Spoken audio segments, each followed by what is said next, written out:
کیا آپ جانتے ہیں فجر کی نماز میں 2 رکعت نمازیں کیوں فرض ہوئی؟ تو فجر کی نماز سب سے پہلے حضرت آدم علیہ السلام نے پڑھی تھی۔ اس وقت جب حضرت آدم علیہ السلام دنیا میں آئے تھے تو بہت اندھیرا تھا، جس کی وجہ سے حضرت آدم علیہ السلام پر خوف طاری ہو گیا۔ تو جب روشنی پھیل گئی اور صبح ہو گیا تو حضرت آدم علیہ السلام نے شکرانے کے طور پر 2 رکعت نماز پڑھی۔ پر اللہ کو یہ 2 رکعت نماز اتنی پسند آئی کہ اللہ نے 2 رکعت نماز فجر امت محمدیہ پر فرض کر دی، اور فجر کی نماز حضرت آدم علیہ السلام کی سنت ہے۔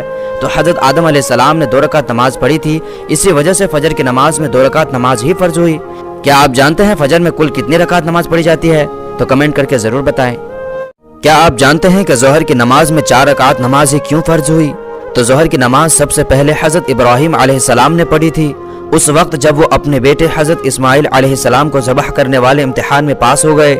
تو حضرت ابراہیم علیہ السلام نے شکرانے کے طور پر 4 رکعت نماز پڑھی۔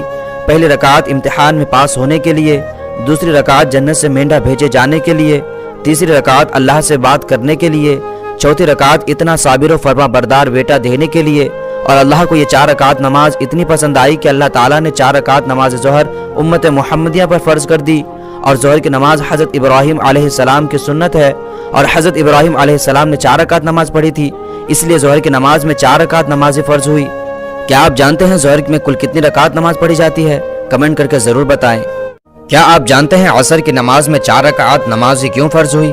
تو عصر کی نماز سب سے پہلے حضرت یونس علیہ السلام نے پڑھی تھی، اس وقت جب وہ مچھلی کے پیٹ سے باہر آئے تھے تو شکرانے کے طور پر 4 رکعت نماز ادا کی تھی، اور 4 رکعت اس لیے کہ اللہ تعالیٰ نے آپ کو 4 اندھیروں سے نجات دی تھی۔ اور اللہ کو یہ 4 رکعت نماز اتنی پسند آئی کہ اللہ نے امت محمدیہ پر 4 رکعت نماز عصر فرض کر دی، اور عصر کی نماز حضرت یونس علیہ السلام کی سنت ہے۔ تو حضرت یونس علیہ السلام نے 4 رکعت نماز پڑھی تھی، اس لیے عصر کی نماز میں 4 رکعت نماز ہی فرض ہوئی۔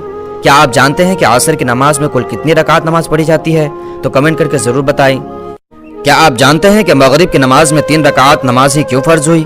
تو مغرب کی نماز سب سے پہلے حضرت داؤد علیہ السلام نے پڑھی تھی، اس وقت جب حضرت داؤد علیہ السلام کی توبہ قبول ہوئی۔ تو حضرت داؤد علیہ السلام نے 4 رکعت شکرانے کی نماز کی نیت باندھی، مگر تیسری رکعت میں اپنی لغزش کے بارے میں سوچ کر اللہ کا اتنا خوف طاری ہو گیا کہ آپ نے تیسری رکعت میں ہی سلام پھیر دیا۔ اور اللہ کو یہ 3 رکعت نماز اتنی پسند آئی کہ اللہ نے امت محمدیہ پر 3 رکعت نماز فرض کر دی، اور مغرب کی نماز حضرت داؤد علیہ السلام کی سنت ہے۔ تو حضرت داؤد علیہ السلام نے 3 رکعت نماز ہی پڑھی تھی، اس لیے مغربی کی نماز میں 3 رکعت نماز ہی فرض ہوئی۔ کیا آپ جانتے ہیں کہ مغرب کی نماز میں کل کتنی رکعتیں نماز پڑھی جاتی ہے؟ تو کمنٹ کر کے ضرور بتائیں۔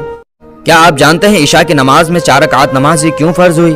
تو عشاء کی نماز سب سے پہلے حضرت موسیٰ علیہ السلام نے پڑھی تھی، اس وقت جب آپ کو کوہ طور پر نبوت ملی تھی تو آپ نے شکرانے کے طور پر 4 رکعت نماز پڑھی، کیونکہ نبوت ملنے کے بعد آپ کو جن 4 چیزوں کی فکر ستا رہی تھی وہ دور ہو گئی، اس لیے آپ نے 4 رکعت نماز کی نیت باندھی تھی۔ اور اللہ کو یہ 4 رکعت نماز اتنی پسند آئی کہ اللہ نے 4 رکعت نماز عشاء امت محمدیہ پر فرض کر دی۔ تو عشاء کی نماز حضرت موسیٰ علیہ السلام کی سنت ہے، اور حضرت موسیٰ علیہ السلام نے 4 رکعت نماز پڑھی تھی، اس لیے عشاء کی نماز میں 4 رکعت نماز ہی فرض ہوئی۔ کیا آپ جانتے ہیں کہ عشاء کی نماز میں کل کتنی رکعت نماز پڑھی جاتی ہے؟ تو کمنٹ کر کے ضرور بتائیں۔